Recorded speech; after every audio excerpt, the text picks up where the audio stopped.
The Chinese Communist Party. 台湾前途在于国家统一。 They want to return to China's historic strength, and part of that goal is to unite all Chinese people in one country. But taking Taiwan is incredibly complex. First of all, because the United States and its allies have a strong regional presence. China relies on trade routes near these military bases to import its energy. Over the past decades, they've grown increasingly reliant on imported energy, with nearly a quarter being imported today. That's mostly oil and gas that's shipped through the South China Sea, which makes it vulnerable to a maritime blockade. But also because in Taiwan, public opinion is skewed against reunification. And even if China could take the island by force, they would have to be able to resist years or even decades of Western sanctions. But China wouldn't be China if they didn't have a plan.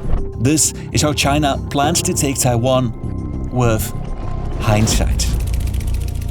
There are a lot of dimensions to this story that make unification very challenging. Most importantly, only 14 to 26% of Taiwanese support unification. That's a historic low, and that figure is trending down as younger generations are increasingly identifying themselves as Taiwanese and not Chinese. But for the Chinese Communist Party, it is a must. 两岸同胞血浓于水，祖国统一的历史大势不可阻挡。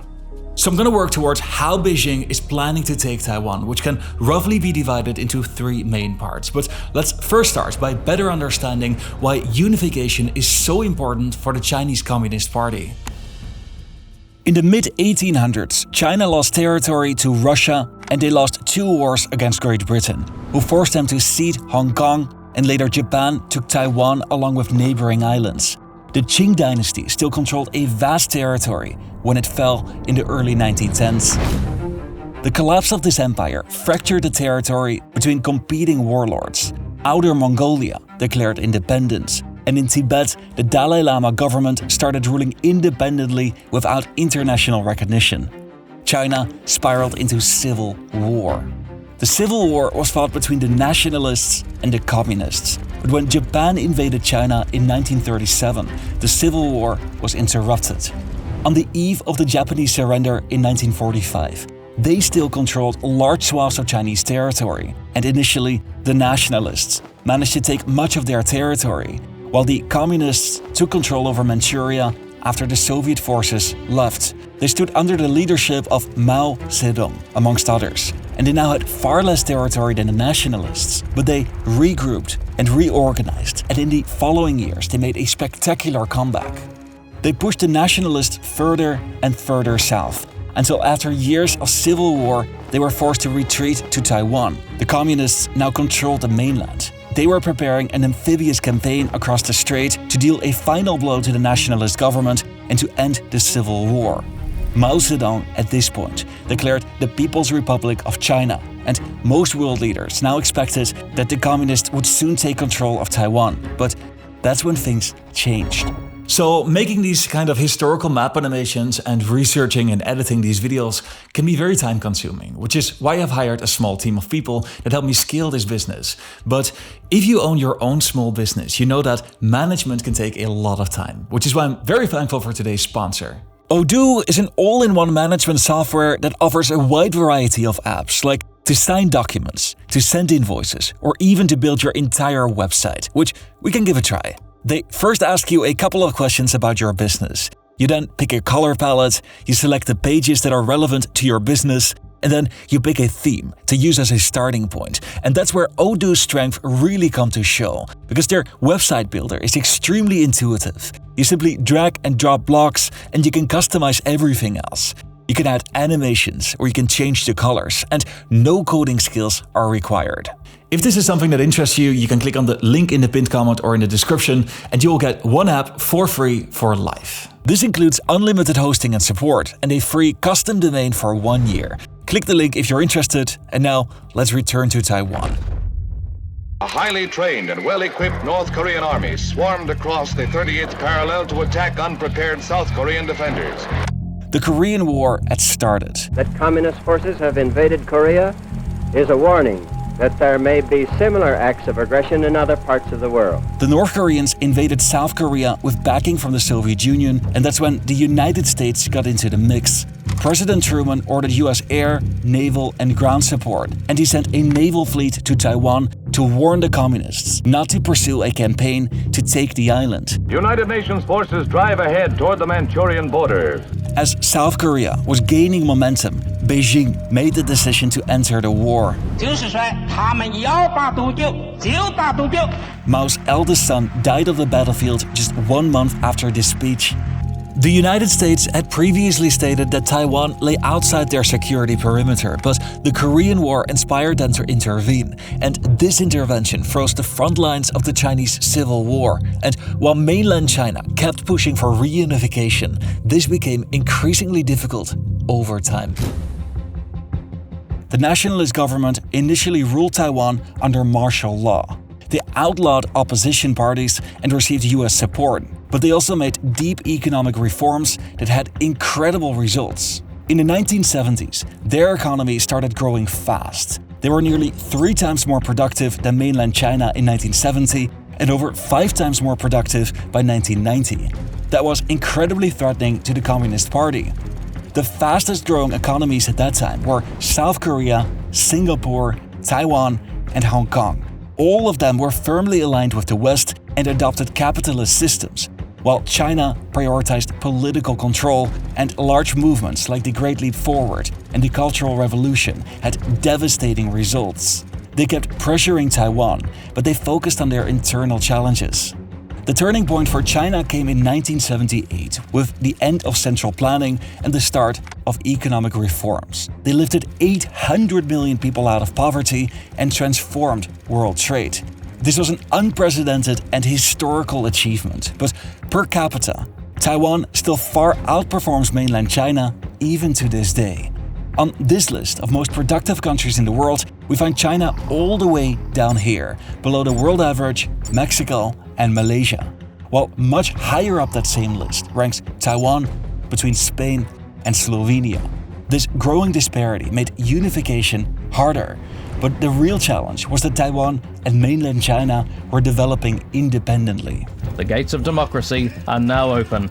In 1986, Taiwan legalized opposition parties. A decade later, they held their first elections. Lee is the first native-born Taiwanese president and the first to be democratically elected.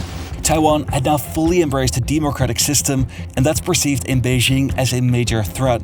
It shows that a Chinese society can thrive with a political system that doesn't require one-party rule. And that's a narrative that the Chinese Communist Party struggles to control. So what is China's plan to take Taiwan? The preferred solution is peaceful reunification, just like in Hong Kong.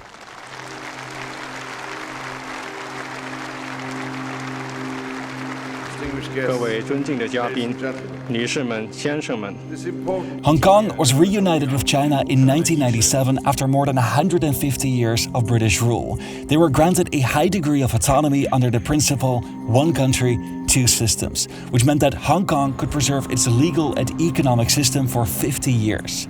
But not all is well. Tens of thousands are demanding the right to choose their own leadership. Demonstrators holding their ground against the heavy-handed tactics of riot police. In 2014, protests broke out against plans from Beijing to control how Hong Kong elects its leaders. Brought out by students, school kids even, without great organisation, but one of their own free will. In 2019, it happened again. Another day of protest, ending almost predictably in running street battles between protesters and police. Hong Kong International Airport, both levels are completely full.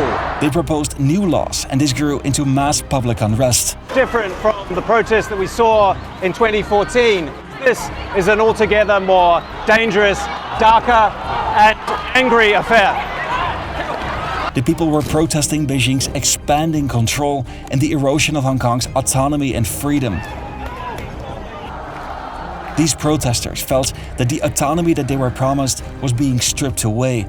Those who supported one country, two systems point at how it avoided war. It created stability, and they argue it shows how Hong Kong can maintain its own identity while still forming part of China. But these protesters felt that they were losing their freedoms, rule of law, and distinct identity, and Taiwan was offered a similar deal. 和平统一、一国两制是实现国家统一的最佳方案。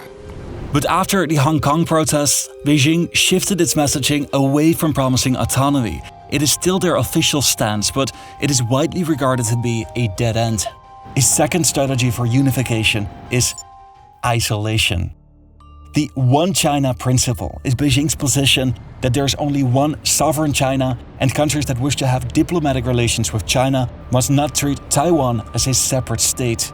Under Xi Jinping, the number of countries that formally recognize Taiwan has nearly been cut in half. China has tremendous diplomatic leverage, and they pressured international organizations like the World Health Organization and the United Nations to block Taiwan's participation. They want to show that independence would not lead to recognition, but it would lead to further isolation. And if that fails, there's always the military option.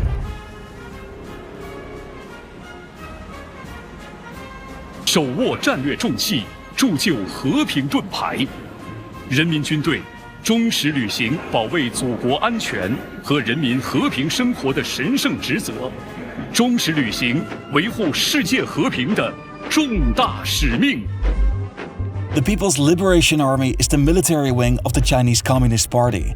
They have been instructed to be ready to invade Taiwan by 2027. And that's part of a much broader plan to modernize the army, which by 2035 should conclude a complete modernization. But taking Taiwan isn't just about having the military strength. The United States and its allies project much power in the South China Sea, one of the busiest shipping lanes in the world, as well as in the Malacca Strait, an important choke point for maritime trade, on which the Chinese rely, especially for energy. They are by far the largest consumer of energy in the world, consuming more than twice as much as the United States and nearly 5 times as much as India. But over the past 2 decades or so, they have increased their dependence on imported energy, which now makes up nearly a quarter of total consumption. This is mostly natural gas and oil, which China doesn't have a lot of. Over 2/3 of the energy that China produces domestically comes from coal. Oil and natural gas make up less than 3% of total domestic energy production. The United States, however, controls an outsized stake in this market and projects much power near the supply routes on which China relies. That is one of the reasons why China is pushing the renewable transition so aggressively. They are pioneering wind, solar, and hydropower, the types of energy that they can easily produce at home. Before they could risk an operation near Taiwan, they must reduce the risk of an energy cutoff. And similarly, they must decrease their dependence on imported technology and on foreign monetary systems. China thinks in very long timelines. They are not trying to win the battle over Taiwan, they are trying to win the decades that follow. The Speaker of the U.S. House of Representatives, Nancy Pelosi, is in Taiwan tonight, and China is already responding. China has launched a number of rockets on the second day of military exercises around Taiwan. In 2022, Nancy Pelosi visited Taiwan to express U.S. support. China responded with major drills in the region. Beijing says the exercises are intended to simulate a blockade of the self-ruled island's key ports, as well as strikes on land and maritime targets. Such exercises over the last 5 years have become much more common, and they have become larger. Chinese state media increasingly frame them as punishment for provocations. In Taiwan, most people prefer to keep things the way that they are. They make their own decisions and they elect their own leaders, but they are careful about pushing for formal independence because this could lead to war. Nearly 80% of Taiwanese people do not agree with Beijing's claim that Taiwan will eventually be part of China. Younger generations are increasingly seeing themselves as Taiwanese and not Chinese, and as time passes, unification becomes more difficult and it becomes harder to justify. But China made up its mind. In 2049, they will celebrate the 100-year anniversary of the People's Republic of China, and many analysts have pointed at this year as the final deadline for China to achieve its goal of total rejuvenation, the process of regaining its great power status. China is also looking at the politics in Taiwan. They watch closely for signs of division and seek to exploit potential gaps. and they follow the US election cycle. Signs of political division and disagreements within a ruling party could present opportunities, as well as other conflicts that are playing in the world, because we live in democracies, which means that our leaders are very directly influenced by public opinion. If there is a sense of war fatigue, that might inform how Western leaders would respond to an escalation, and they must assess the position of regional powers. Japan and the Philippines are the most important ones. How they view the situation helps shape the likelihood of a Taiwan conflict escalating into a wider war. China must also find the legal basis for a military campaign, because this would help them manage the international backlash, and they must get their story straight to make sure that there's no internal unrest. They must secure access to technology, and they must have domestic production facilities to support a prolonged conflict amidst potential supply chain disruptions. I'm sharing all these different considerations without going too much in depth, because I feel that most YouTube videos on this topic, they focus on one single thing, and that makes a military escalation sound much more imminent than it actually is. We don't know if Beijing will choose to take Taiwan by force in the near term, but the risk of miscalculation is increasing, especially as military activity in the region is intensifying. Their three main strategies are peaceful reunification, isolation under the One China principle, and non-peaceful means. They are pursuing all three strategies at the same time under the banner of national rejuvenation. They are setting their development goals to reach a point where they have restored what it sees as China's rightful great power status. In practice, this means that they must reach a level of strength that allows them to deter US power. 前进道路上不可能一帆风顺，但只要我们和衷共济，共同奋斗，就一定能够共创中华民族伟大复兴美好未来，就一定能够完成祖国统一大业。